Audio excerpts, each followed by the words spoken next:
Undisputed. So back to the NBA. The Lakers are struggling without LeBron and are currently out of the playoffs. This is leading to speculation about Luke Walton's future. ESPN reports there's, quote, a lot of tension in that building, and added that LeBron does not want Walton out as head coach, but his camp would prefer a change. We're joined once again by Matt Barnes. So, Matt, what do you make of all this? That's tough. Camp. Yeah. You know what I mean? Normally a camp shouldn't have a voice in an organization, but when that camp, one of the people in that camp is the agent of Anthony Davis. You know, the camp has a voice. It's an unfortunate situation. You know, knowing Luke, playing with Luke, he's a great basketball mind, but I think he knew stepping into this Laker chair that I call the hot seat from the jump. You're going to be scrutinized every single day. The best is never good enough. And, you know, at any given time, it could be your day. So it's an unfortunate. I really hope that, you know, he gets a chance to continue to develop this team. If they pick up a big free agent, get to continue to coach that and just give him a chance. I think too often we expect magic in a bottle to happen that fast, and sports isn't that way anymore. Have you heard anything from any? You keep in touch with a lot of the current players. I've heard. Yeah, outside of the camp, not necessarily from the players. You know, I haven't heard anything from the players, and like I said, I haven't heard anything from, you know, LeBron's mouth per se that I have a problem with Luke. Like I said, for about 2 months now, I've heard LeBron's camp has not wanted Luke there still. And like I said, normally they wouldn't have a voice, but for this instance, they do have a voice from the standpoint of the connections they have.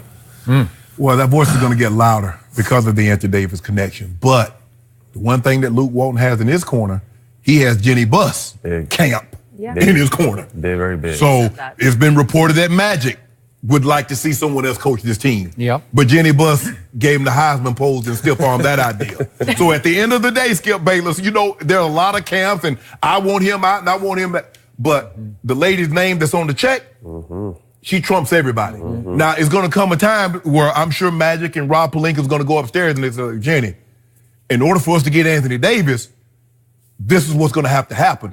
Because what transpired is that it became to know that they could have had Boogie Cousins for Brandon Ingram. And once Jenny, so what? We could have had Boogie for Brandon, and y'all said no. Oh, you got to go.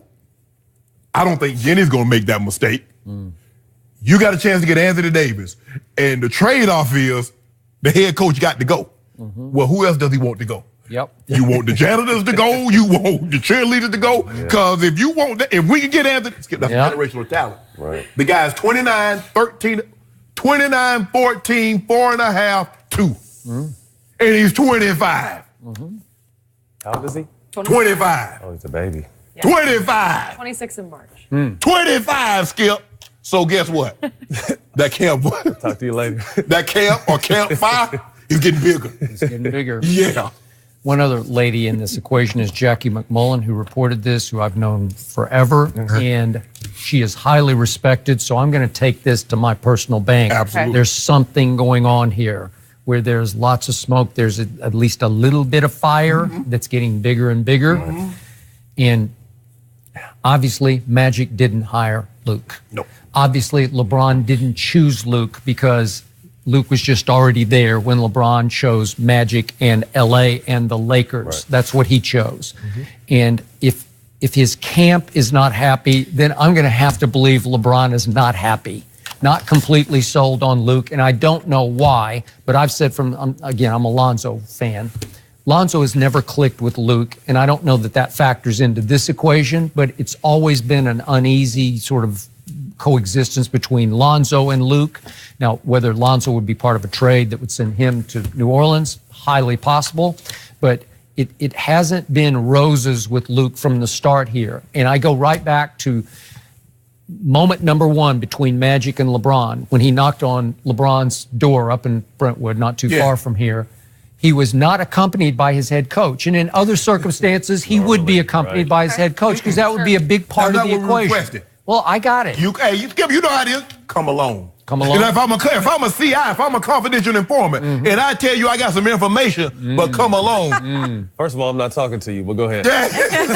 So guess what? Magic smart. He was out there an hour early. Magic said he was sitting in the driveway an hour early. Wait, stretching. But in other circumstances, you know, and I know, if it's Greg Popovich, you know, he's going to be in attendance. I tell you what, if LeBron James said, Greg, I want you to come. I want you to come to my Beverly Hills. I want you to come to my Brentwood estate, and I want you to be alone. I don't want R.C. Buford with you. R.C. Buford ain't coming. Anthony Davis says, I want Danny Ainge. If these power brokers, and that's what LeBron James, and that's what these Anthony Davis, that's what they are. If they say come along, I'm driving. I ain't even getting Uber because I don't even want them to know where I'm going. I'm driving. But if you're doing the Boston example, you know Brad Stevens he's going to be there for the long haul. If Anthony Davis say, I tell you what, Danny Ainge, I want you to come along.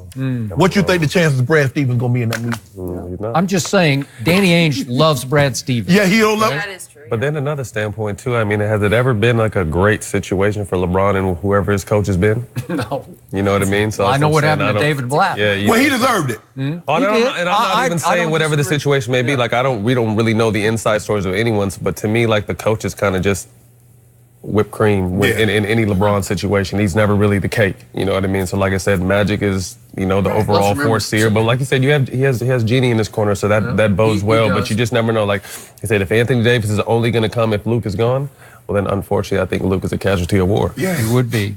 And remember Ty Lue during the playoffs last year, that one time that he was asked, how would you describe what it's like to coach LeBron? And he just dropped his head for a second and just shook it like it wears you out. It's a hard job. Because here's the thing.